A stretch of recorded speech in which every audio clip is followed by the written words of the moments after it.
My ex texted that he misses me. I'm meeting him tonight to see what he wants. She announced like I should be fine with it. Find out, I said. While she was at dinner with him, I was packing her things. She came back at midnight smelling like his cologne. Her suitcases were by the door. She asked what I was doing. I said, helping you move closer to what you want. Hey viewers, before we move on to the video, please make sure to subscribe to the channel and hit the like button if you want to see more stories like this. Thanks. I think the worst part wasn't the cheating itself. It was the absolute, unadulterated disrespect of how she did it. It was the casual cruelty of looking me in the eye and telling me I didn't matter without actually using those words. To understand why I reacted the way I did, why I didn't scream, cry, or beg, you have to understand the dynamic between Maya and me. I was the safe guy. I was the guy with the 401k, the steady engineering job, the emotional regulation, and the patience of a saint. Maya was chaotic. She was vibrant, beautiful, and magnetic, but she was a storm. When we met 3 years ago, she was recovering from a string of toxic relationships. She told me she was tired of the games. She said she wanted peace. I gave her peace. I paid off her credit card debt so she could start fresh. I supported her while she changed careers twice. I listened to her vent for hours about her narcissistic friends and her family drama. I was the rock. I was the foundation. But the thing about being a rock is that people eventually start to think you're just part of the scenery. You get stepped on. The shadow hanging over our entire relationship was Leo. Leo was the ex, the one before me, the great love who was also, according to Maya, a sociopath. She told me horror stories about him, how he manipulated her, how he cheated, how he made her feel small. Early in our relationship, I held her while she cried about the trauma he caused. I hated the guy. I wanted to protect her from ever feeling that way again. But over the last 6 months, the way she talked about him changed. It went from he destroyed me to we had such an intense connection. She started bringing him up in casual conversation. Oh, Leo loved this band. Leo used to take me to this restaurant. I set boundaries. I told her I didn't want to hear about the guy who abused her. She called me insecure. She said I was threatened by her past. She said I was controlling for not wanting to hear about the man she slept with for 2 years. I let it slide. That was my mistake. I thought if I just loved her enough, if I was stable enough, she'd realize she was better off here. I didn't realize that for some people, peace is boring. Some people are addicted to the adrenaline of the crash. It all came to a head on a Tuesday. I came home from work around 6 p.m. Usually, Maya would be on the couch in sweatpants, scrolling through TikTok or waiting for me to decide on dinner. But when I walked in, the apartment smelled different. Not like dinner cooking, but like a Sephora counter. Maya was in the bathroom, finishing her makeup. And not her going to work makeup. This was full glam. Smoky eye, contour, the works. She walked out into the living room wearing a black slip dress, a dress I had bought her for our anniversary dinner 2 months ago. She looked stunning, and she knew it. You look nice, I said, putting my keys in the bowl, feeling a pit form in my stomach. Are we going out? She didn't look at me. She was busy adjusting an earring in the hallway mirror. No, I'm going out. I paused. Okay, with the girls? She turned around then, and the look on her face was chilling. It wasn't guilt. It was defiance. It was a look that said she had already justified this in her head, and if I had a problem with it, I was the villain. Leo texted me this afternoon, she said. Her voice was steady, matter of fact. The air left the room.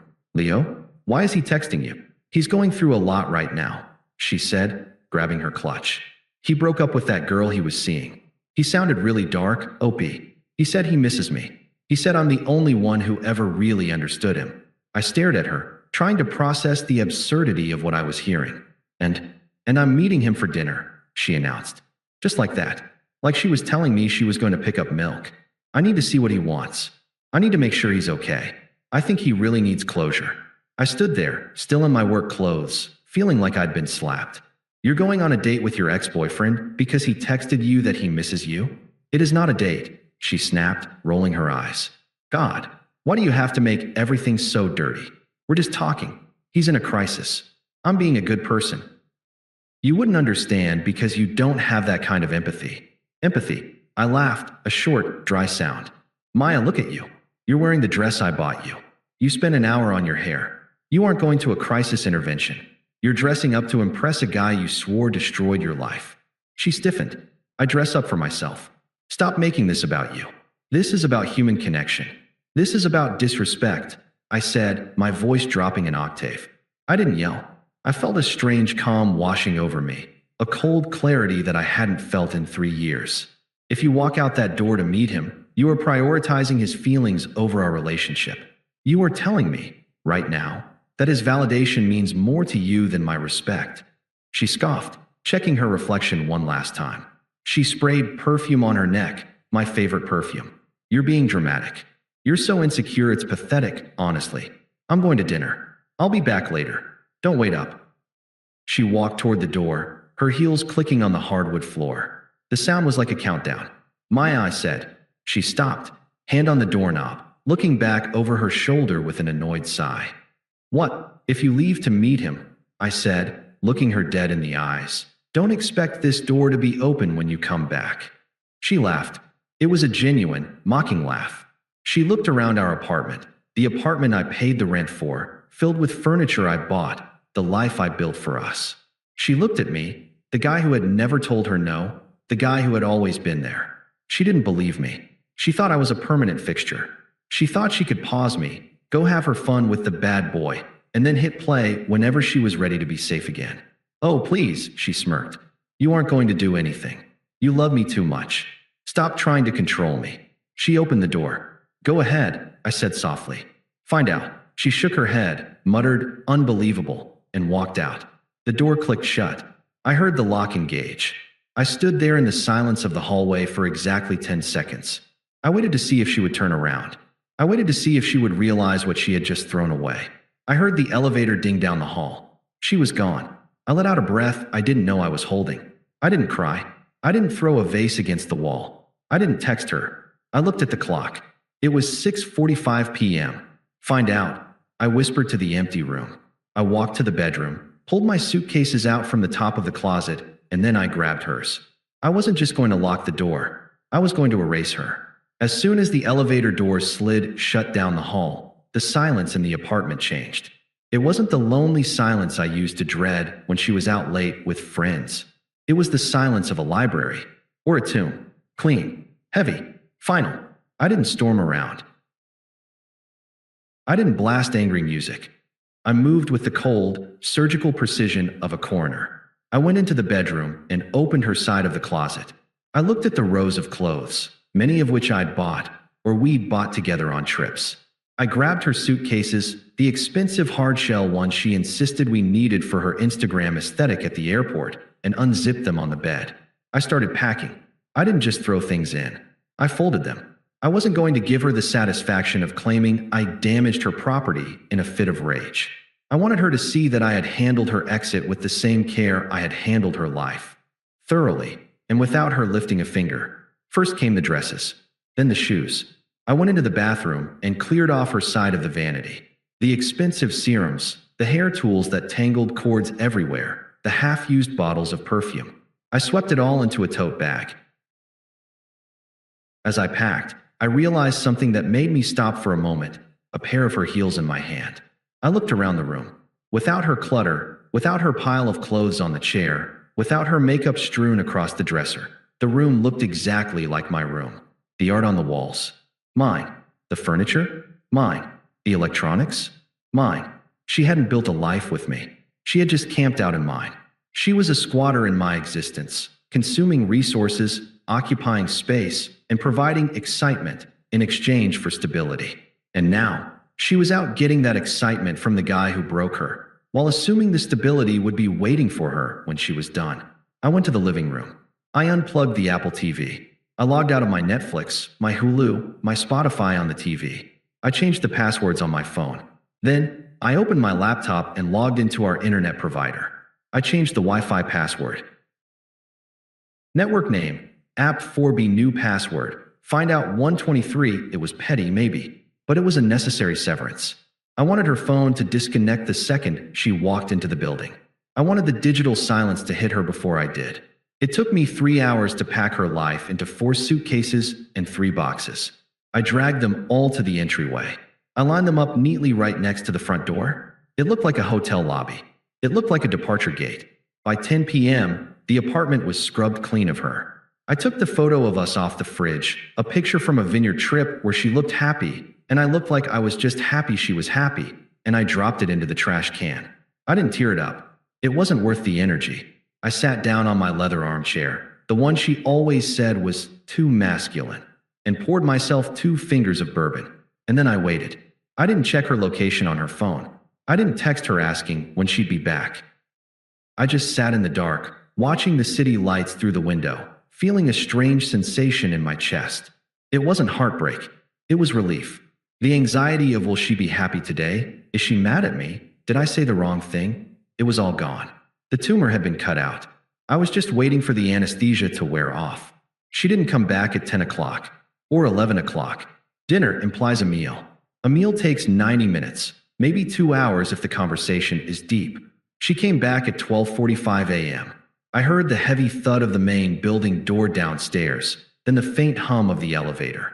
I stayed in the armchair. I hadn't turned on a single light in the apartment. The only illumination came from the street lamps outside, filtering through the sheer curtains. I heard the key scratch against the lock. She fumbled with it. She was clumsy. The door swung open, spilling harsh hallway light into the dim entryway. "Ugh, why is it so dark in here?" she announced, her voice too loud, too bright.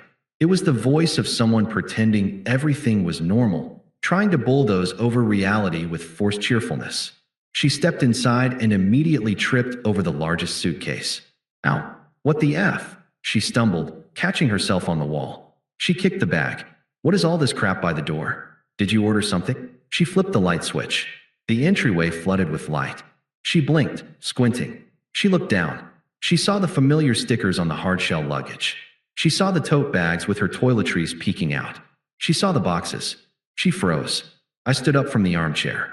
I walked slowly out of the shadows of the living room into the hallway light. "You're still up?" she said. The cheerfulness faltered, replaced by a flicker of confusion. "Why are my bags packed?" I didn't answer immediately. I walked closer to her. I stopped about 3 feet away. The smell hit me instantly. It wasn't subtle. It was a cloud. It was a mix of stale wine, sweat, and him. It was a sharp, musky cologne, something cheap and aggressive, like Axe mixed with desperation. It was on her clothes. It was in her hair. She looked disheveled. Her lipstick was worn off, except for a smudge at the corner of her mouth.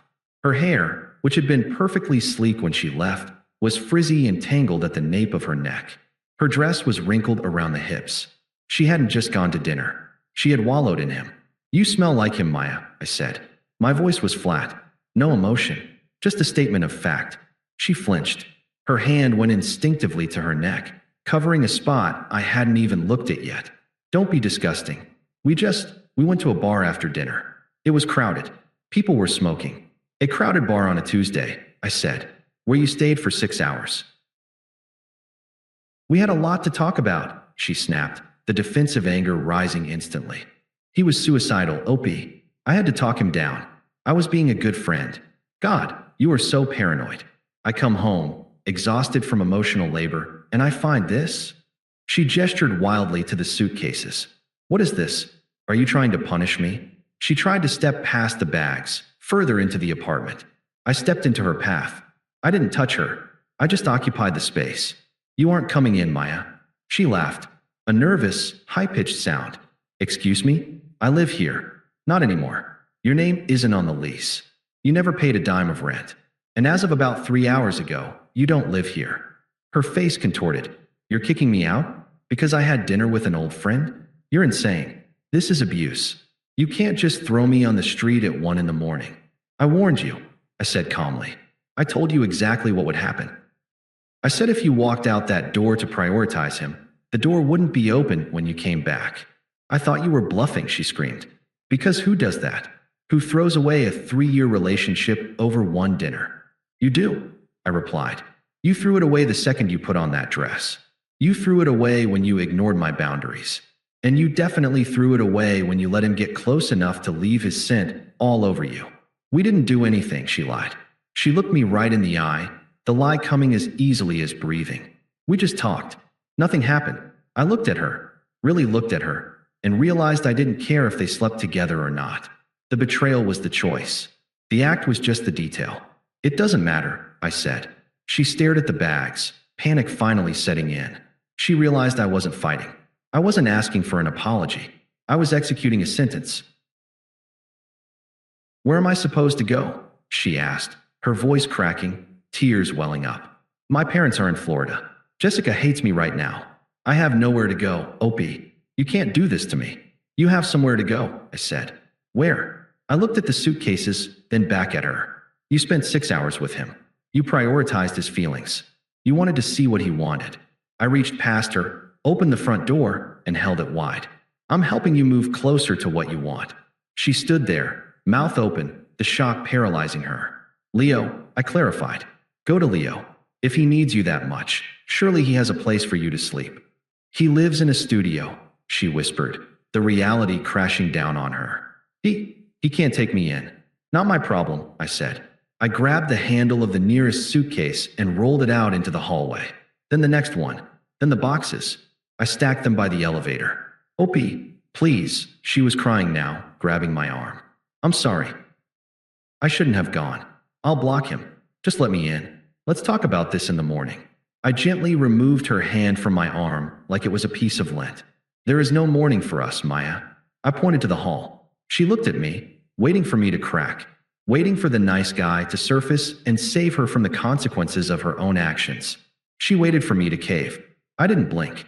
She let out a sob of pure frustration and stomped into the hallway, grabbing her purse. "You are going to regret this. You're going to wake up tomorrow and realize you threw away the best thing that ever happened to you. And don't think you can come crawling back when you're lonely." "Goodbye, Maya," I said. I stepped back inside. I closed the door. I turned the deadbolt. I listened. I heard her banging on the door for about 5 minutes. I heard her screaming my name. Then, I heard her phone chime, probably noticing the Wi-Fi was gone. Then silence. Then the sound of suitcase wheels rolling toward the elevator. I walked back to the armchair, picked up my bourbon, and finished it. It was the best drink I'd ever had. I woke up the next morning at 7 a.m. without an alarm. The sunlight was hitting the floorboards where her shoe rack used to be. For the first time in 3 years, I didn't wake up wondering what mood she would be in. I didn't wake up walking on eggshells. I made coffee. I sat on the balcony. It was the most expensive cup of coffee I'd ever tasted because it cost me a 3-year relationship, but it was worth every penny. The fallout started around noon. First came the text from her. Blocks of text. "I can't believe you did this. I'm at a hotel. You need to send me money for the room. Pick up the phone, Opie. We need to talk like adults." I didn't read past the previews. Blocked. Then came the calls from unknown numbers. Sent to voicemail. Then came the flying monkeys, our mutual friends. Or rather, her friends that I had tolerated. Sarah called me at work. "Opie, Maya is hysterical. She says you kicked her out on the street in the middle of the night? That's really unsafe. You need to let her come get the rest of her stuff." "She has all her stuff," I said calmly.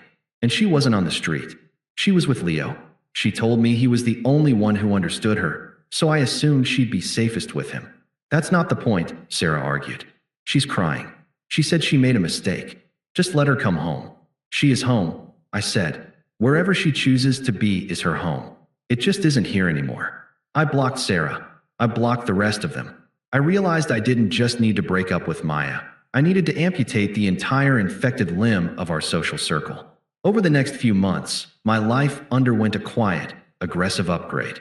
Without Maya's impulse spending, my savings account skyrocketed. I wasn't buying apology gifts or funding her aesthetic trips. I took that money and invested it in myself. I joined a high-end gym. I updated my wardrobe. I started consulting on the side. I felt like I had been driving with the parking brake on for years, and suddenly, I had released it. I was accelerating. Through the few genuine friends I kept, the grapevine eventually trickled news back to me about Maya. Karma didn't hit her like a lightning bolt. It hit her like a slow, suffocating fog. She had indeed gone to Leo's that night. And just like I predicted, the fantasy collided violently with reality. Leo wasn't a tortured soul who needed saving. He was a 34-year-old bartender who lived in a studio apartment with a mattress on the floor and a serious substance abuse problem. The spark, she felt over text messages died the moment she had to share a bathroom with him. Within 2 weeks, the narrative shifted.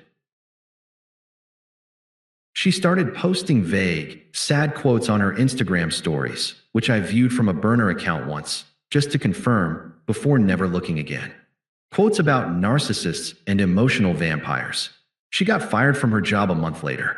Apparently, she was bringing her drama to the office, crying in the break room, and missing deadlines. Leo kicked her out 6 weeks after she moved in. He found someone else, a 21-year-old college student who was less maintenance. Maya was left couch surfing. She had burned her bridge with me. She had alienated her parents years ago. She was floating, untethered, realizing that the boring stability I provided was actually the only thing holding her life together. She tried to email me around month 4. Subject: I miss my best friend. Body: I know I messed up. I was confused. Leo manipulated me. He used my vulnerability against me. I realize now that what we had was real. Can we please just get coffee? I just want to hear your voice. I moved the email to the trash. I didn't feel anger. I didn't feel a desire for revenge. I felt nothing. She was like a character in a book I had finished reading. I knew the ending. I didn't need to reread the chapter. 8 months later, I was standing in the checkout line at a high-end organic grocery store, the kind of place Maya used to beg me to shop at, but we couldn't afford because she was spending our budget on clothes. Now I shop there weekly. I was wearing a tailored wool coat, listening to a podcast, checking emails on my phone. I felt good. I felt solid. Up. The voice was hesitant. Familiar, but thinner than I remembered. I turned around. It was Maya. For a second, I almost didn't recognize her. The glamour was gone. She was wearing sweatpants that looked stained and an oversized hoodie. Her hair was pulled back in a messy bun, showing dark roots. She looked tired. Not just sleepy tired, but soul tired. Her skin looked dull. The vibrancy that used to define her was dimmed, like a light bulb running on low voltage. She was holding a basket with a frozen dinner and a bottle of cheap wine. I looked at my own basket. Steaks, asparagus, a good bottle of red. Ingredients for a meal I was going to cook for a woman I had been seeing for a month.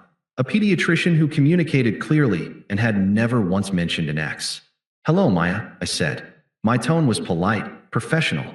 The same tone I'd use with a bank teller. Her eyes widened. She was scanning me, taking in the coat, the fresh haircut, the general air of health and wealth radiating off me. She looked at my basket, then back at hers. The shame flushed her cheeks.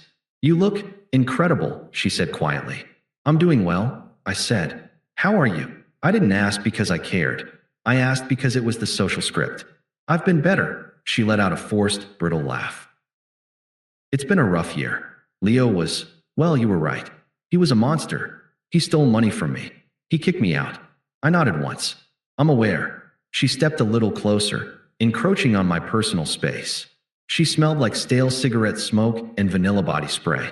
It was a cheap attempt to mask the scent of failure. I think about you all the time, she said, her voice dropping to a whisper, her eyes filling with tears. I think about how good you were to me. I took it for granted. I know that now. I've grown so much, Opie. I've learned my lesson. She waited. She was waiting for me to say, I'm sorry you went through that, or I miss you too. She was waiting for the protector to step back in. I checked my watch.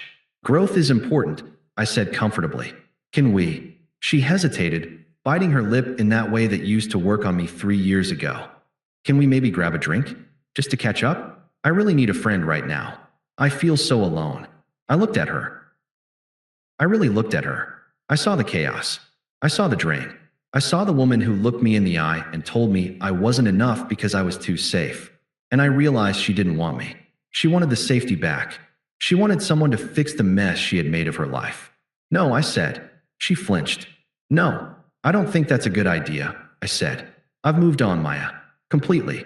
But we were together for 3 years, she pleaded, her voice getting louder, heads turning in the line.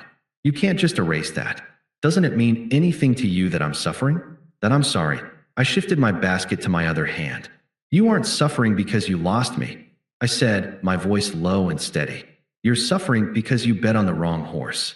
You gambled our life on a fantasy, and you lost. That's not my burden to carry anymore. I made a mistake, she cried. I just wanted to see what he wanted. I didn't know he would ruin me. I smiled, but it wasn't a happy smile. It was the smile of someone who had won a game he didn't even want to play. You wanted excitement, Maya. You wanted the bad boy. You wanted the roller coaster because my love was too flat for you. I gestured to her basket, then to her disheveled state. It looks like you got exactly the life you were chasing. You're being cruel, she whispered, a tear finally spilling over. This isn't you. You're right, I said.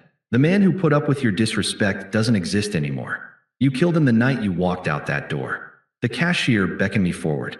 Next, I stepped toward the register. Opie, please, she called out, desperation in her voice.